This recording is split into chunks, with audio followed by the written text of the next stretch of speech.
Hello fam, welcome back to the channel. It's your host Memnon, and today's episode is only going to be about the Magicka Nightblade. Now you're wondering yourself why I'm doing the happy dance right now, because I'm extremely happy how this build actually turned out to be. I managed to clear the veteran Trials arena, Maelstrom arena with zero problem. I could not believe my eyes how easy this class has actually turned out to be if you know how to play it correctly with the right build. So this is the build for you if you're having problems with the Nightblade.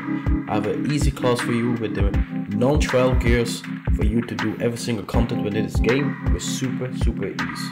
The Magicka Nightblade has been since year one of the top tier classes in form of the damage output he's done and his high survivability he has within his tool cage. You're doing damage and healing at the same time. It's just amazing, it's just insane. So we're gonna go through the consumables, the races, the passives, the skills lines, the gear choices and the champions points. But first of all, from races, the best races for you to choose, I have to state it. The best race in form of group content and overland gameplay is going to be the High Elf of point 1, then Khajiit, then Dunmer. But if you're playing for a high crit build, then the Khajiit is top tier, then High Elf, then Dunmer. By the end of the day, who you choose in form of race, how you want to play, is your choices. But those three classes, High Elf and Dunmer and Khajiit, you cannot go wrong with them. So if you have any other questions, just hit me on the comments down below or on my Discord page. But first, let us start the show, shall we?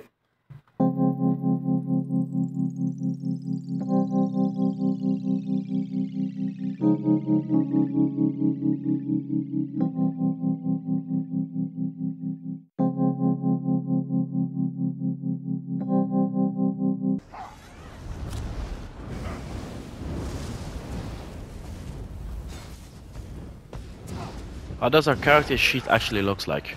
So our character sheet looks like we have unbuffed 25,591 max health, 25,327 max health, and we have spell damage 2,946, 72.5% spell critical, spell penetration 10,009, spell resistance 14,320, physical resistance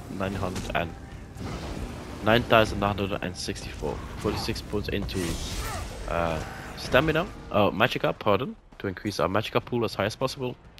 Using the shadow monostone, are we using a form of buff foods, max health, and max magicka. Now you have an additional form of buff food that we use as well. That is for DPS passing. We're going for Ghastly Eyeball. It can give us the nicest overall magicka and a nice magicka recovery for 459 for 2 hours long. For overland gameplay, Maelstrom Arena, and the buff food I do recommend you is gonna be the Solitude of Solomon Filet. Increases your max health for 5,359. And your max magicka for 4,136 for 1.5 hours. That's the best slot that you can have in form of buff foods and blue stats. And then you have an additional one if you have you can use the rich mode of potency if you want to increase your max magicka and your max health, but it's not an max recovery as well. You have an overlap balance, which mode of potency, it's a nice one to have, form of overland gameplay. Maybe for trials you can use it, but I do not recommend you to use it. But it's a nice one to have if you want to use it, if you have to increase your overall magicka, health and recovery with 2.3 hours. But for overland gameplay, I like to use Solitude of Solomon. For DPS passing, I like to use Ghastly Eyeball.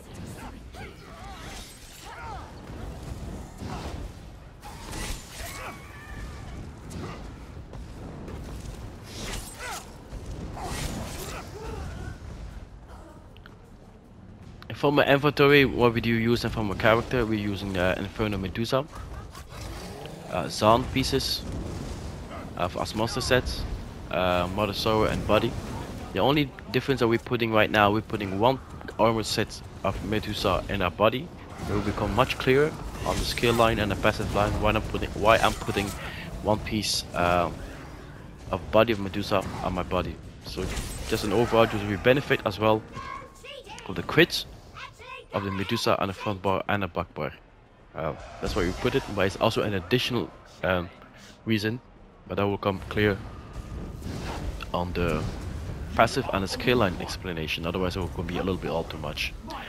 And I'm having Bloodthirsty and ring Medusa and one necklace of Mothersaur. I have an infused here, but it would be better for you guys if you have Bloodthirsty as well.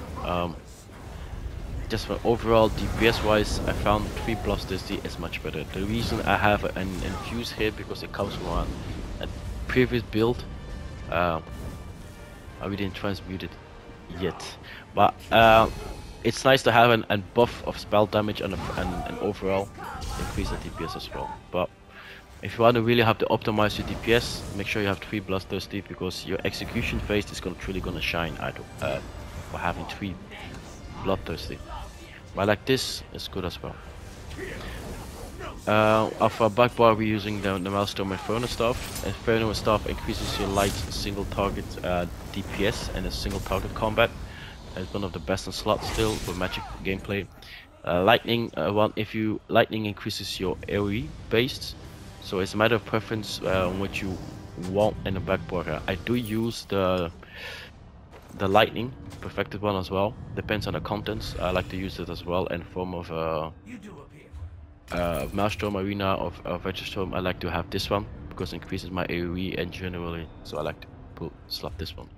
For dungeons, I slot the Inferno one.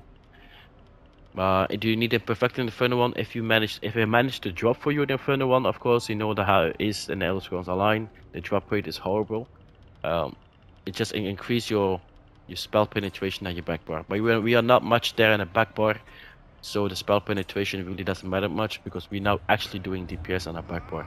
So we're more on the front bar. So it's not this only nice to buff because of our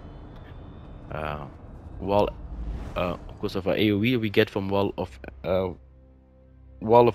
elements, AoE damage attacks. That's it. And that's it in form of weapons that I use in form of weapon skill lines. Hopefully that's a little bit clear. And another additional weapons gear set I would recommend you to use, but you make sure you front bar it, is Burning Spell Weaver. Burning Spell Weaver, what it's gonna do for me is gonna give me 1069 magicka, spell damage, spell critical, and give you burning effects, and it will increase the spell damage of 490. If you don't have the Medusa set, so I will recommend you to use the Burning Spell Weaver. You front bar it, so it means you make sure you have it on weapons and on jewerly, and then you put 5 pieces of Mother Sorrow. Okay, so you have 5 pieces of Mother Sorrow, and I have jewerly of Burning Spell Weave. So why we don't slot it in a body? The only reason that we slot this front bar it because of it's a proc set. Proc set like Soroya, and these are sets that we put on our front bar because the moment it procs itself, it's still beneficial on a back bar. So it's you gain a lot more out of it by slotting on a front bar and then a place of mid-maxing it between your body pieces and your front bar. Because when the moment it procs itself not only for your front bar, but it procs itself to the back bar. So that's what sets like Soroya, Burning Spell Weave, and any other proc sets, we manage to put that on the front bar so we can benefit it much easier in the form of DPS wise. Okay, that we don't lose it actually that much. It's much easier. It's something you don't have in form of Mother Sorrow. So we put that in the body, so we're definitely making sure that we have a critical damage increase in our front and back bar. That's why we always make sure that Mother Sorrow is always on our body pieces. What Mother Sorrow is going to do for us is going to give 1071 max magicka, spell critical, and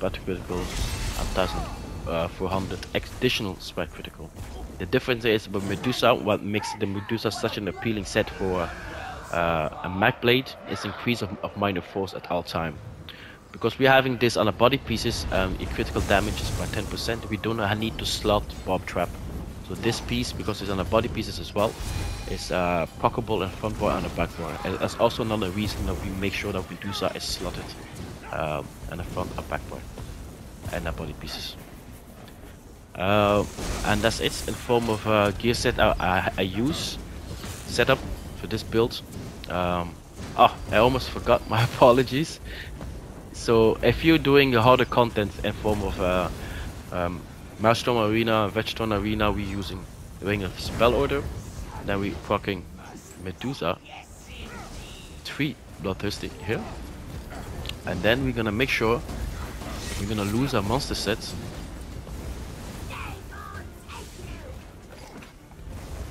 Then we're gonna start like this. We're using Slim Claw, head pieces, Mother Sorrow, body pieces, with 1 piece of Medusa and a body as well, to make sure we have the increase of minor force and a back bar and a front bar. We have all Bloodthirsty Medusa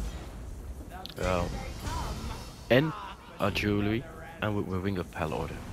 These are the best option that you have for Maelstrom Arena, Vetstone Arena, overland gameplay as in general.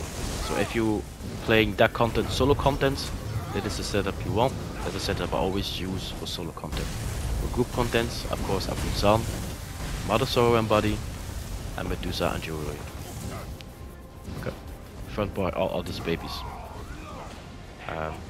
Yeah, let's go check the skill setup so you have an overview point where we are and from the skill choices I choose for this build video guide.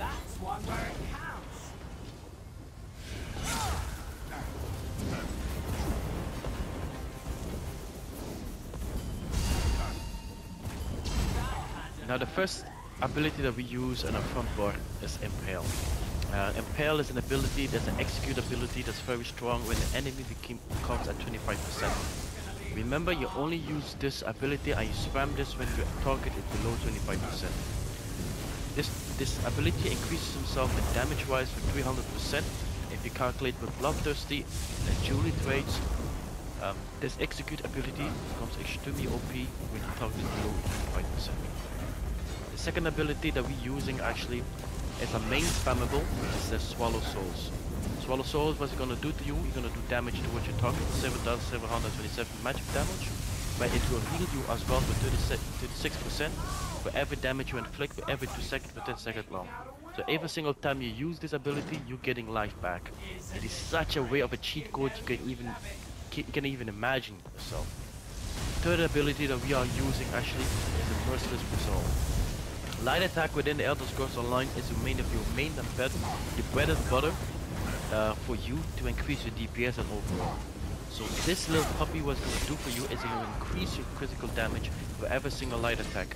So you have 2 ways you can use this. You can just activate it and proc it, let it proc for 40 seconds. That means you're going to have your critical damage increase for every light attack for 40 seconds long for your front bar and your back bar. Or you can use it passively and actively, more dynamic you could say.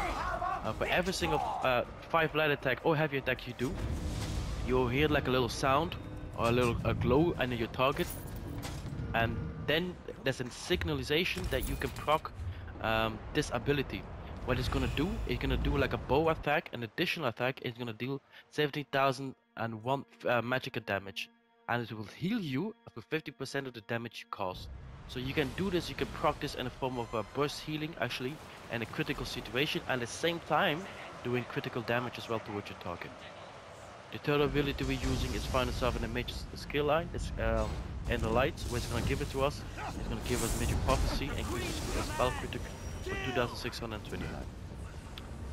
The fifth ability, active ability that we use in this generation. Now, why I'm starting this ability, give us the possibility not only to do 9 damage overall, 50,764 magical damage over 12 seconds, but it gives you magic sorcery and it increases spell damage for 20 seconds for 24 seconds long. So thanks to this ability, you don't need to use as spell potions because we have it covered thanks to degeneration. And the last ability we in Kill Blue Strike, we pack that on a front bar and a back bar. That is one of the sickest ultimate you can have within this game. It's not only gonna deal you 12,947 disease damage, and cause you to take 20% more damage from your attack. You generate 120 ultimates to the enemy, and you stun them for 3 seconds. You also you gain when slotted, you gain V, which restore your Magicka and your stamina when you deal damage with your light or heavy attack. But the nicest thing about this ability, why we slot it on the front bar and the back bar, because we are proccing our ultimate extremely fast. Where on a Nightblade, you need to make sure that you're using your ultimate as much as possible. So when we like to do, when we activate all our dots and we are before we start doing a spammable and the ultimate is activated, you put all your dots on the ground, then you proc your ultimate. Because of you proc your ultimate at that instance, you're gonna do 20% more damage towards your target. And what that's gonna give it to you then is gonna give you, you can make sure that your main spammable, your Swallow Souls, you're gonna do 20% more damage. So it's very important when you put your dots on the ground, before you start doing your main spammable, your 5 spammables to increase your light attack, so you can proc this little baby. You make sure that you proc your ultimate first, and then your spammables. That's very important that you understand that mechanics. On the back bar, what we're going to use the first instance is the Twisted Path. It will increase your major expedition, increase your movement speed across the battlefield. But this ability is also an area effect ability. It does 1,962 magic damage to any enemy in the area for every second it is targeted. Second ability we're going to use on the back bar is Dark Shade. What Dark Shade is going to do is going to summon a clone of yourself and it's going to attack the target for you. It's a form of a pet.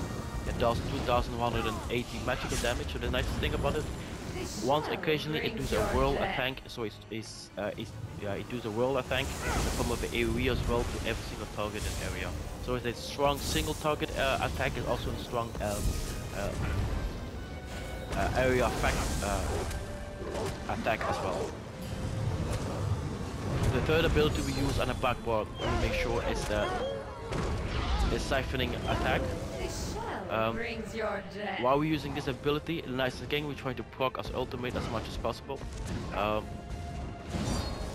This build is really constructed trying to take the benefits as high as possible with your light and heavy attack. Because the light and heavy attack is a bread and butter actually, and increasing your DPS overall.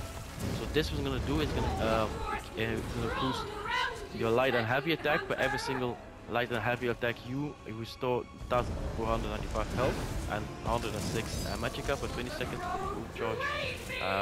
Heavy attack.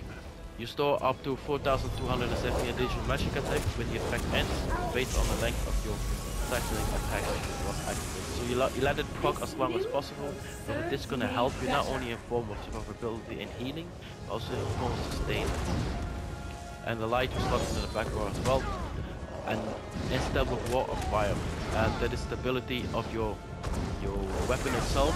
What it's gonna do is an area effect attack. You do a Wall of Fire on the ground, deal 1,146 flame damage to increase towards all the targets in the area. And the enemy gets a burning statue effect as well. That's the nicest thing about this set. The nicest thing you should not forget, when you're pocking this set, you make sure that it's let him tick all the way down, because when it's completely down, it's gonna do an additional damage of 5,295. And the last ability, of course, is the ultimate, and like I said, is double block there in the front bar and the back bar. Now, an additional sets that you can change if you're doing Maelstrom and you're doing Vettrails Arena. You take your disintegrating ability off, and you put light armor? Yes, it is. Dampen Magic. Then you put Dampen Magic. Dampen Magic in the form of trials and an overland gameplay and in the form of arena fights. Dampen Magic is a bread and butter comprehensive ability. What it's gonna do to you, for every single light armor you have equipped, increase your damage shield as high as possible. So we're trying to equip the 7 light armor to increase your damage shield as high as possible. It gives you 11,226 damage shield cap from the 60% of the max health that you are missing. So for every single light armor that you have active. It is a bread and butter, a form of survivability. It gives you a massive shield over you, so you can sustain heavier fights and that gameplay, Vettrails Arena and Maelstrom Arena. I use this ability and have had almost enough death run, and I died in a very stupid way like I did. The form of passives, where it's very important that you understand why we are using our slotting abilities in the way we are slotting right now. Why critical is so critical damage is so important within the Magblade. It is because of these two, the pressure points and Hardmode. These two passives not only gives you increasing weapon damage and spell damage, just by being a passive, it gives you 438 for each ability slotted from the Ascent skill line. We have 1, 2 abilities slotted and 3 abilities slotted. So we get a nice buff of 1314 increased weapon damage on the front board, only for having 3 abilities as I said slotted. The next passive you need to remember, and that's very important in Magblade, is the Hardmode, increasing critical damage to 10%. Dealing critical damage grants you minus savagery, increasing your weapon and critical rating for 1214 for 20 seconds. So thanks to that, not only buffing yourself, but increasing your critical damage is really high. And that's why the main reason as well, because our crit is so high, that we're using the Shadow Monster. And the other passive that's very important that we understand here, that why we are using what we are using right now. Refreshing Shoal increases your health and stamina magic recovery. Shadow Barrier casting an ability grants you magic resolve. Or 6 seconds, increasing physical and spell resistance 5938. This duration increases for 25% for each piece of heavy armor equipped. So because we are having, at this current setup, we are having 1 piece of medusa on a body pieces, so we're benefiting of 25% of the current bonus on. Thanks to this passive, we're getting a major resolve. That's why we're putting at least 1 piece of heavy in our and a 2 gauge when we are proccing Mothersaur and Medusa. We're making sure that we are benefiting of this vessel. And our rest, siphoning, and the very important thing that we're siphoning, while we increase, we have a major, while we're slotting siphoning ability on a front bar and a back bar. So make sure that we are benefiting from magic food. Increasing Magicka pool for 8%. So your overall DPS and damage is also calculated on your amount of Magicka pool that you have. So the bigger the Magicka pool you have, the bigger your damage output is going to be if you calculate everything all together. So you make sure you have a siphoning ability on the front bar and the back bar so you can benefit from this 8%. That's very important. And of course, Soul Siphoner is a very nice ability. You need to remember to have that for every siphoning ability you have it. You usually use done thanks to because have this on the front bar, 1 ability, and a back bar healing is increased for 3%. And all the rest of the ability of the Magblade is just must have, just overall gameplay. But those are the abilities to remember that is very important and from Magblade what I showed you. Critical damage, you increasing your major resolve, and critical healing.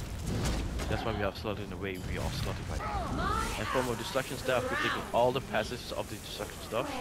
Of course, we're using destruction stuff, so we want to benefit as high as possible of this weapon as well. As you can see, I've tested myself with dual wield as well, but I prefer stuff. We're using light armor. All the light armor is passive going to take because we try to benefit as high as possible of all these passives, increasing critical chance, and reduces the effectiveness of snares applied to you for 5%. Every light armor you have increases your sprint, Increase your magic recovery 40% for every light armor you have. Increase your spell resistance for every light armor you have. Increase your spell critical for every light armor you have. Increase your spell penetration for every light armor you have. That's all the passive we need. And we're also gonna take all the heavy armor, even though I'm still leveling that to gauge as well. It's a brand new build, that's why it's not completely leveled up. So we're gonna try to benefit of this passive as well. If we're using 1 pieces of heavy within our body pieces, that's why we need this passive, so we can benefit as well as much as possible. Increase the physical and spell resistance, so because we then become a little bit more tankier at Veterane Arena and the Maelstrom Arena. That's why we make sure that this passive is skilled up all the way up. A major resolve, magic recovery, increase your max health, increases your max stamina and the max magicka. For every heavy attack you will have heavy armor. You have slotted. Increase your healing, you see 1% for every heavy armor slotted. We are at Kashyyyts, so of course we're taking all the Kashyyyts passives. The Kashyyyts is a nice overall well-balanced class right now. It increases your health recovery by 100 and your stamina recovery by 85. Increases your max health and max stamina by 915. Increasing critical damage, increasing the healing by 12%. That's why it's so attractive right now in this patch to play with the Kashyyyt, because it gives you a nice overall buffs, and the stats is just very nice to have to play with the Kashyyyts. Now, especially with the critical damage increase you have, it's just an amazing tool page he has. And that's it. Let's go and see what the champion points look like, shall we? The shell brings your death.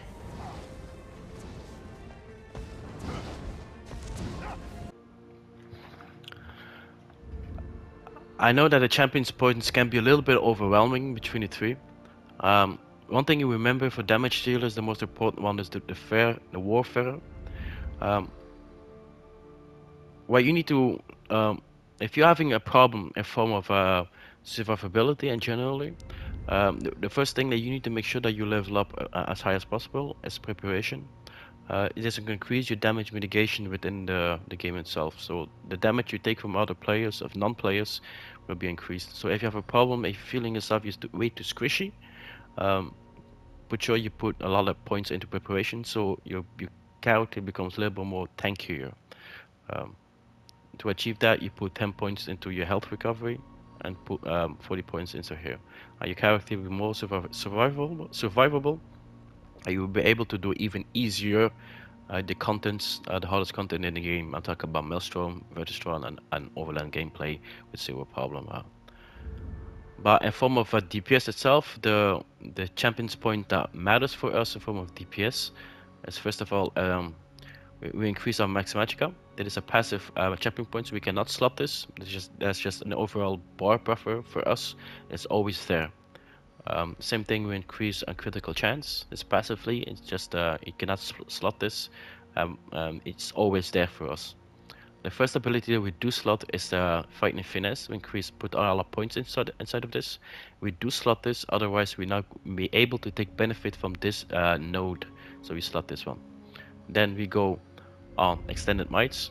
We put in 10 points here, increase our offensive penetration. When you have the 10 points here, this skill lines here is going to activate himself. Then you can start putting the points you need into Deadly Aim, Tomager, Biting Aura. Then you go back, if you still have more champions points, you put champions points into Flawless Ritual, War Mage. These are the passives and nodes that will benefit you in form of overland gameplay and in form of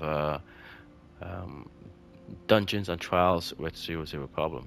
So what you can also slot is the backstabber, increase the critical damage by 3%. Only if you know that your friend or the tank knows how to turn the balls correctly towards you, so you can flank the enemy, so increase your critical damage again by 3%.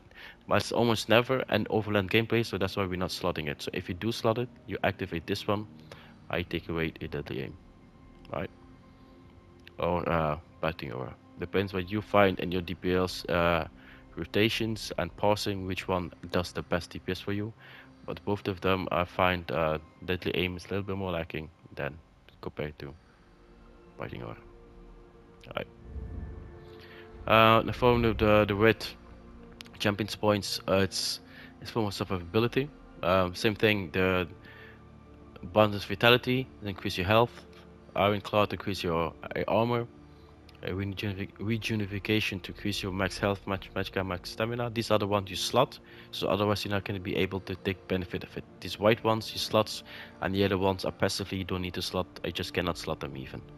Then you increase your hero vigor, increase your max health, that's why our max health pool is so high. And then we have another slottable siphoning spell for every target that we kill. Your magic is restored for 300%. And the other abilities is a matter of preference, in increasing your sprinting, your movement speed of a non-combat, and of course when you revive your friends much faster. The rest is all matter of preferences, what you like to have.